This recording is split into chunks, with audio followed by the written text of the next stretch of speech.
Acheron's Rest. It wasn't even a strategic point. It was just a valley of teachers, artists, and families who'd said no to the Duke's latest tax hike. Halloway didn't want their resources. He wanted their spirit. He sent the whole company in, the freedom hanging in the clouds like an executioner's hood. He told Jax to be the example. I sat in a sensor ops chair, and for the first time, I didn't look at the heat sinks, I looked at the cameras.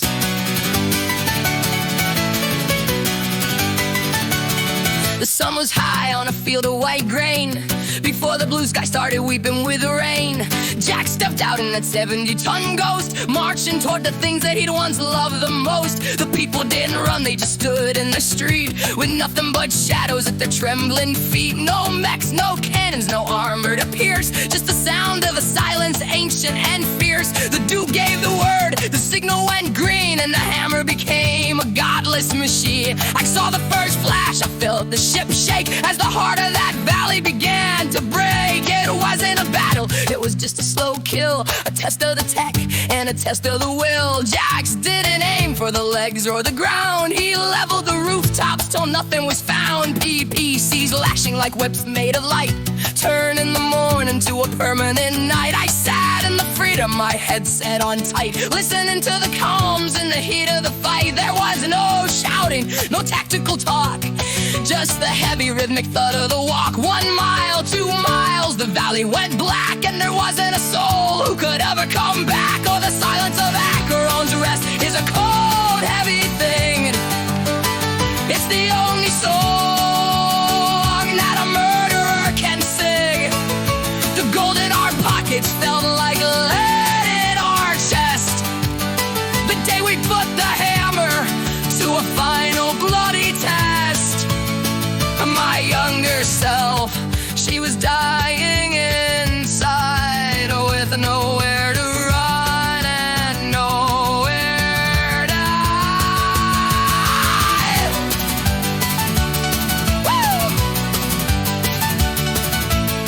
He came back to the hangar when the sensors went dry, and he didn't look up at the freedom in the sky. He climbed out of the Warhammer, sit on his brow, and I realized I didn't know who he was now.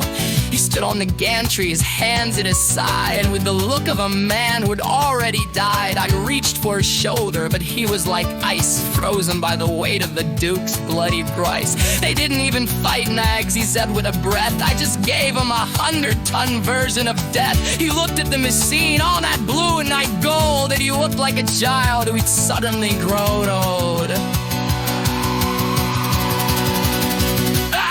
Duke sent a message, he sent a well done, telling us the sector had finally been won. He sent a new bonus, a crate full of wine, while Jack sat in the cockpit crossing the line. He sat there for hours, the reactor on low, watching the monitors flicker and glow. I saw the man I loved buried in steel, oozing the memory of how he could feel. We were the legend, we were the elite, but we were just dirt under Halloway's feet. That valley was gone, the ghost wouldn't rest.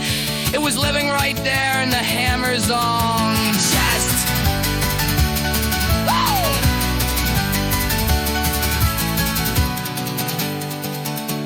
That was the night the Gilded Ages ended. No more celebrations, no more counting the cash. Jax didn't leave that cockpit for 3 days. He just sat there in the dark, staring at the ruins on the replay screen. I knew right then, if I didn't pull him out, he was gonna burn up with the rest of them.